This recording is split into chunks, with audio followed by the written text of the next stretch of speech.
There are a lot of problems with Disney's Star Wars. The sequel trilogy was addled with blatant plagiarism, painfully abundant plot twists, and egregious studio meddling. Many others have broken down the mistakes made by this trilogy, but there's one problem I want to focus in on.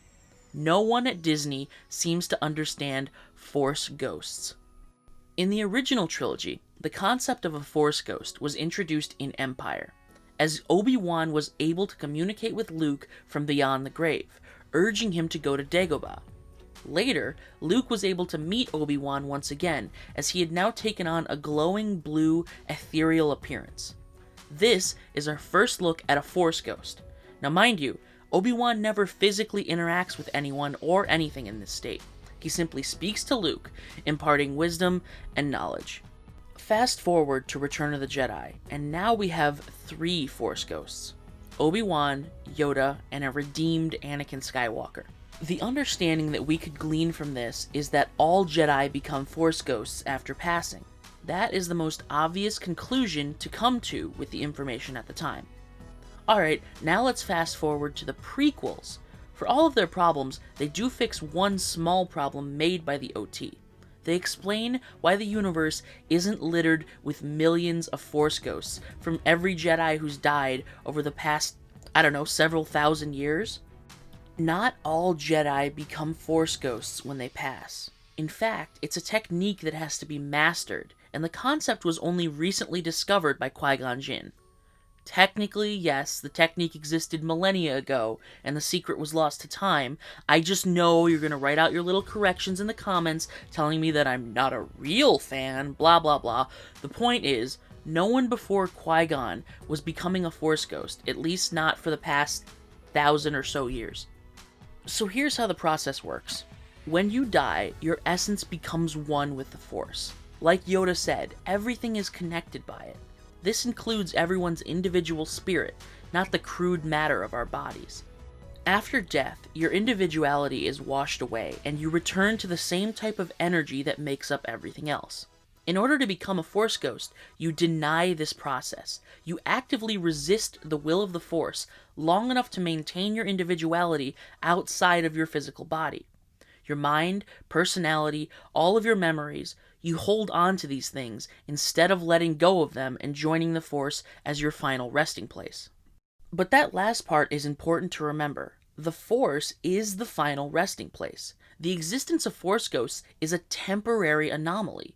You hold on to your individuality long enough to impart your knowledge onto those still living, and then when you've completed that task, you take your leave into eternity. After that, you are gone. There's no returning again in 100 years to set things straight when one of your descendants is acting like an idiot. And this was a great explanation. It gives a reason why we don't see Force ghosts all over the place. A reason why characters like Mace Windu and Qui-Gon aren't mucking about in the events of the OT. And it gives a satisfying conclusion to the stories of these beloved characters. They aren't forced to haunt the universe for millennia. They get a happy ending by becoming one with the Force. Unfortunately, the sequel trilogy doesn't follow any of these rules, which leaves us with a couple very big problems. First, we see Yoda, who died more than 30 years ago, appearing as a Force ghost to talk with Luke about Rey in the sacred Jedi texts. Disregarding how poorly the dialogue in this scene is written, it also breaks one of our established Force ghost rules. They are temporary. By appearing here, Yoda shows us that he never became one with the Force. He's simply been haunting the universe for decades, resisting the Force's will. For some reason? I guess in this new canon, Force ghosts never fade away, they just stick around forever. Seems like a small change, but this has massive ramifications. If Force ghosts don't disappear over time, why didn't Obi-Wan come talk to Luke after the disaster with Kylo Ren? Wouldn't it have been awfully nice to hear your former mentor tell you that he's been in the exact same position before, with an apprentice who turned to the dark side? That it will all turn out right in the end? Wouldn't Obi-Wan's words soften Luke's heart and convince him not to seclude himself on an island for 30 years? Or better yet, why didn't Anakin's Force ghost have a chat with Kylo? We are told that Kylo Ren worshipped Darth Vader like a god. All he wanted to do was be just like his grandfather, continue in the footsteps of Darth Vader. We were given the explanation that it was really Palpatine who was putting Vader's voice in Kylo's head. But why didn't the real Anakin just show up and make things clear? Why would he sit by and watch while his grandson fell to the dark side? The whole falling out with Luke could have been completely avoided if Anakin had just stepped in when the darkness started to appear in Ben's heart. But no, he stood by and watched the whole thing come crashing down from the sidelines. I'll try doing nothing. That's a good trick! Okay, so Force ghosts don't disappear, I guess. But maybe they refrain from interfering more often because they think it would be pointless.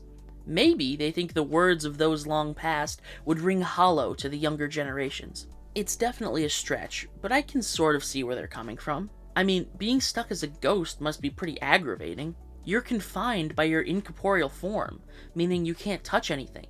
You are doomed to a life of phasing through everything, completely unable to interact physically with the world around you.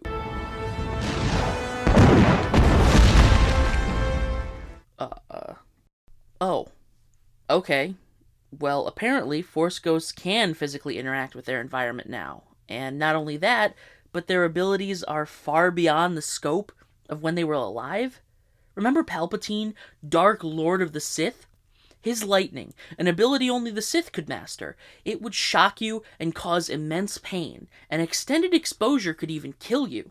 But Yoda? He can call down a bolt of lightning straight from the heavens like Zeus himself, with enough force to easily kill a man, igniting the ancient Jedi Temple ablaze. And he did it with one finger. How ridiculous is that? Why didn't Yoda do that during Rey's fight with Kylo on Starkiller Base? Why didn't he use it to kill Snoke in his sleep? Heck, why wasn't he there to help Luke during his final confrontation with Vader? And Yoda's not the only one who can affect the real world. We see Luke's ghost catch the saber that Rey attempts to discard, meaning that he can interact with physical objects when he wants. Why doesn't every Force ghost just go strangle Palpatine together? They can clearly choose when to be tangible and when not to be. And they have access to these ridiculous powers that far exceed their abilities when they were alive. But let's take it a step further. We hear Rey communicate with all of the Jedi from the original and prequel trilogies while she battles with Palpatine. We can hear each of their voices.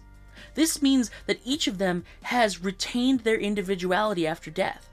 Why doesn't Rey have a posse of at least 20 ghost Jedi strolling behind her at all times, taking out any threat that could possibly come her way? Actually, come to think of it, that would explain why she's so inexplicably powerful.